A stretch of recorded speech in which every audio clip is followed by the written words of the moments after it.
कि सारी दुनिया अगर भटक रही है तो जिम्मेदार ईश्वर है।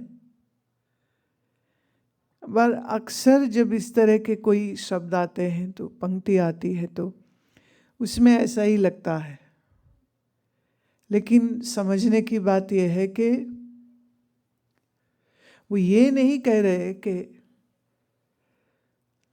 परमात्मा जिम्मेदार है अगर मैं जागता हूं तो, और नहीं है अगर मैं नहीं जागता हूं तो। कह ये रहे हैं कि अगर मैं जागा हूं तो इसमें जिम्मेदारी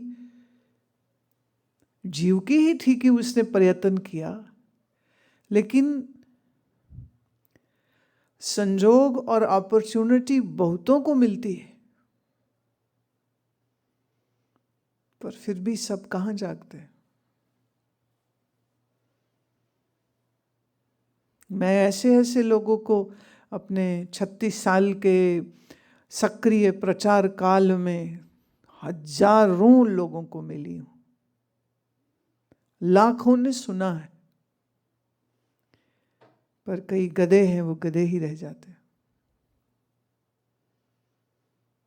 ये निश्चय से मैं कह सकती हूँ कि जितना सरल करके मैं वेदांत को समझाती हूँ या ज्ञान के पथ पे चलाने की चेष्टा करती हूँ, उसके बाद भी जब लोग जागते नहीं, समझते नहीं, वही आसक्ति, वही ममता, वही मोह, वही घर का रोना धोना, तो अब या तो दोष मेरे पे लगाया जा सकता है ना, जैसे अभी ईश्वर पे लगा दिया कि परमात्मा जगाएगा तो हम जागेंगे, नहीं जगाएगा तो हम नहीं जागेंगे। ऐसे बहुत लोग गुरु पे लगा सकते हैं, गुरु जगाएगा तो जागेंगे, गुरु नहीं जगाएगा तो कैसे जागेंगे।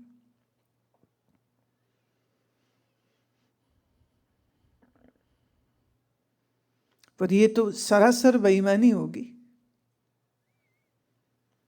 फिर ऐसा क्यों कहा उन्होंने कि जिससे जगाए पियावे ए रस। वो इसलिए कह रहे हैं कि जाग गया हूं अगर मैं, तो इसका अभिमान मैं नहीं ले सकता। तो ये उनके निराभिमान का एक्सप्रेशन कि मैं इसका श्रेय, क्रेडिट खुद को नहीं दे सकता। वो परम अमानित्व में आकर के कह रहे हैं कि तुम्ही ने जगाया तो हम जाग गए, तुम्ही ने अमृत रस पिलाया हमने पी लिया, तुम न देते तो हमको कहाँ कहाँ मिलता ये सब। तो इसमें वो भगवान पार्शल है ये नहीं कह रहे कि इतने लोगों में से सिर्फ मुझी को मिला तो मैं कुछ खास हो गया, ऐसा नहीं है। मेरे बावजूद मुझे मिल गया है, तो इसमें बड़ाई किसकी। तो कहना पड़ेगा ना कि तूने दिया तो मुझे मिला, तुम ना देते तो मुझे कहां से मिलता। तो कहा जिसे जगाए प्यावे एह रस अकथ कथा तिन जानी, जाको आए सोई बिहा जो हर गुरते मने बसेरा। ये वो व्यापार है जो कोई करना ही नहीं चाहता है। किसी को दुनिया देखनी है, किसी को पैसे देखने हैं, किसी को शोहरत देखनी है, किसी को बच्चे देखने, किसी को दुनिया का कुछ, किसी को कुछ, किसी को कुछ चाहिए। ज्ञान किसको चाहिए।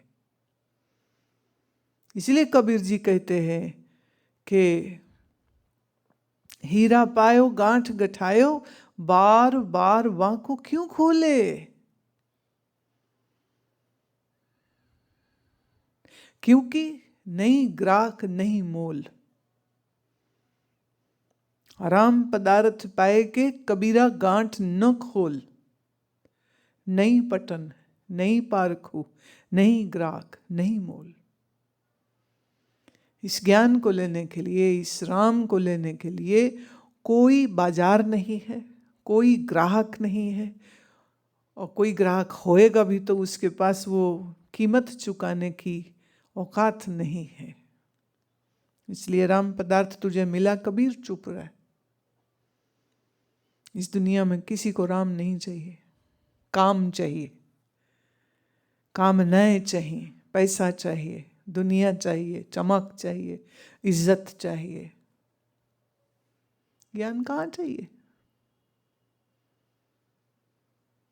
इसीलिए कबीर या कबीर जैसे दूसरे संत जो आत्म जागृत हुए, जो परम रस को प्राप्त हुए, किसी ने नहीं कहा कि मैं मेरी मेहनत से पा गया हूं। क्यों ऐसा बोलेंगे तो ये तो अभिमान हो जाएगा। कैसे कह सकते हैं कि मैंने अपनी हिम्मत से पा लिया? मैंने सेवा की तो अंतःकरण मैंने शुद्ध कर लिया, फिर मैं ही गया गुरुजी के पास, फिर मैं गुरुजी के ज्ञान को समझ गया, फिर मैंने लगाया ध्यान, फिर मेरे को समाधि हो गई, तो देखा मैंने प्राप्त कर लिया सब कुछ। जो ऐसी बात कोई बोले तो फिर क्या पाया उसने?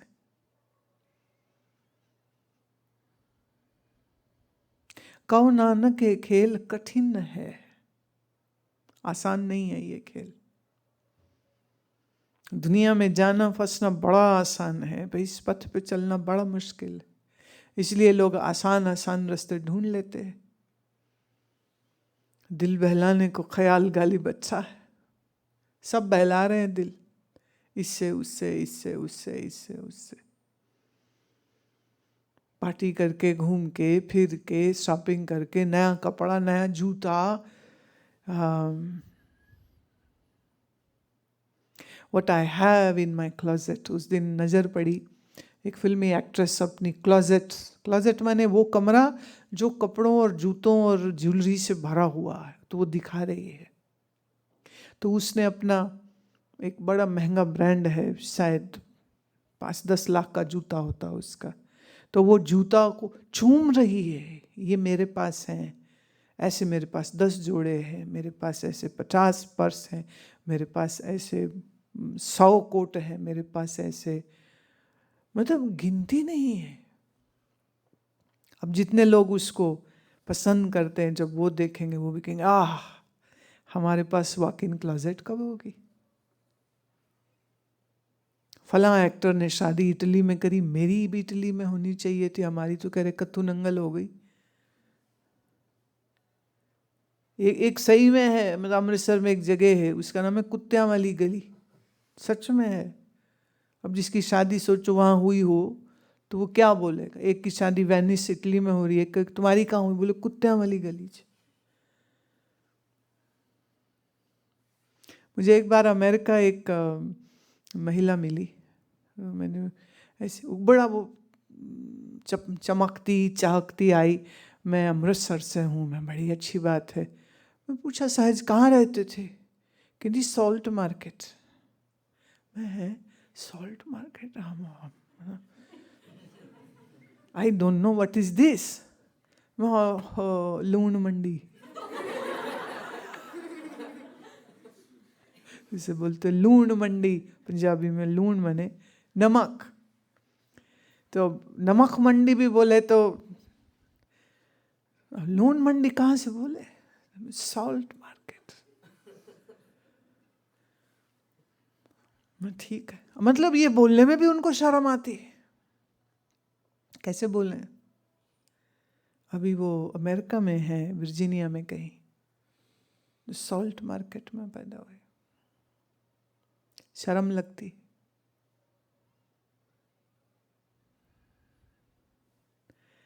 तो झूठ की जो जिंदगी जी रहा है वो आदमी ज्ञान की तो सोच भी नहीं कर सकता है, चल लेना तो बड़ी दूर की बात है।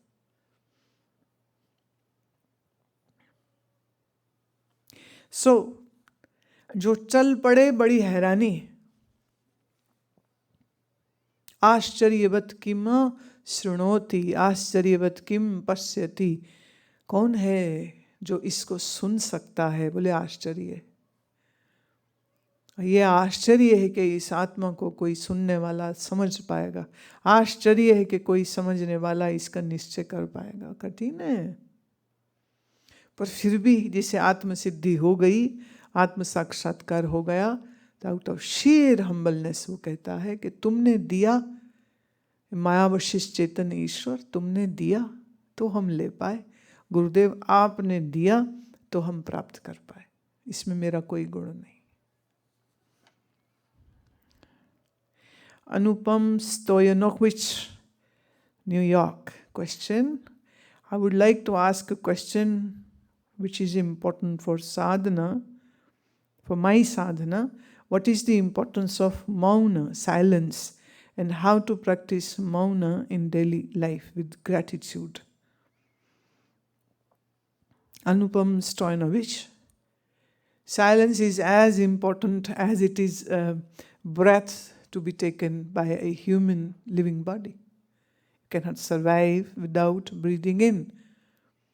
Similarly, if you don't know the joy of being in silence, then actually you are not a spiritual aspirant.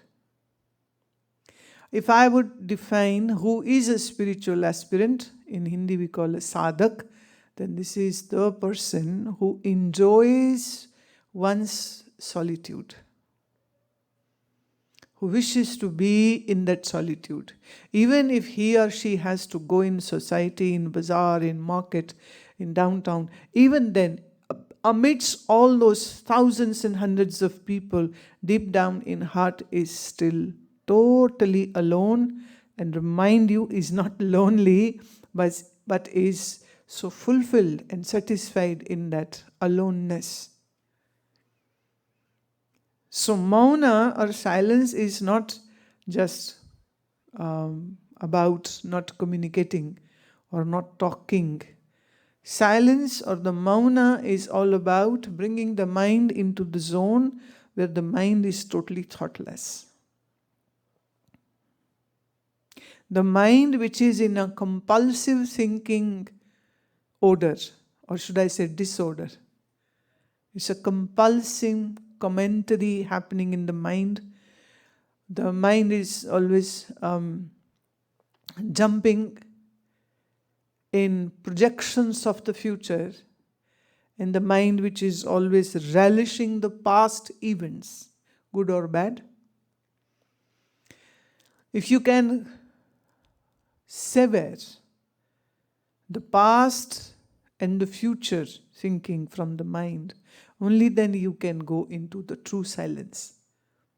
There are people, even in this ashram, they say, oh, I want to go to in mauna. Okay, go in mauna. Then they are so in so-called mauna. But the true mauna is not actually happening until the mind is silent. If mind is not silent, then the silence is not there. Now, to bring silence in the mind, one needs to have the acute attentiveness about how the mind works, what your eyes are looking at, and what it is looking for. And why is it looking? I was just reading a small story. A disciple goes to the master and says, oh master, I'm not progressing in my sadhana at all. What should I do? Help me. Master said, did you see the sunrise in the morning, the spectacular sunrise? The disciple said, yes, I have seen that. And while coming here, did you see all those beautiful flowers blooming in the trees? The disciple said, yes, I did watch that. Master said, did you see those drippings from the water pots? And how nicely they were like string of pearls. The huge pot in the monastery. Did you see that? Disciple said, yes, I watched it, Master. Master raised his eyebrows, clenched his teeth a bit, and said, because you are busy watching all this nonsense, that's why the meditation is not happening. That's why the progress is not happening.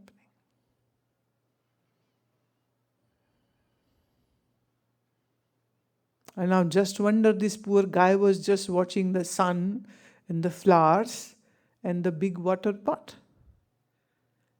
And Master is saying this is all nonsense. So this nonsense is stopping you from progressing in your sadhana. And now look in your own mind. What is your mind thinking about whole day? And looking and hearing and touching and eating and smelling and going to this place, going to that place. And then you say, oh, I am not progressing in my dhyana. Well, so much of nonsense is happening. So a period of silence which has a depth. A period of silence means where you curtail your senses from doing unnecessary seeing or hearing or talking or eating, or it's like totally regimentation of all the five senses. It's not about just tongue. It's very easy not to talk,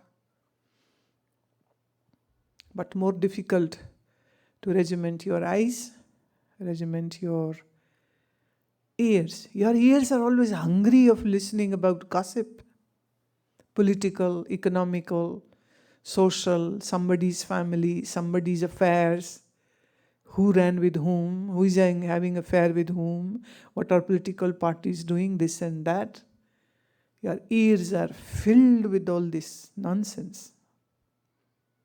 And whatever you listen, see, hear, touch, smell, taste, all the info is going in your subconscious, and this is like fodder for the mind to think more and more and more and more.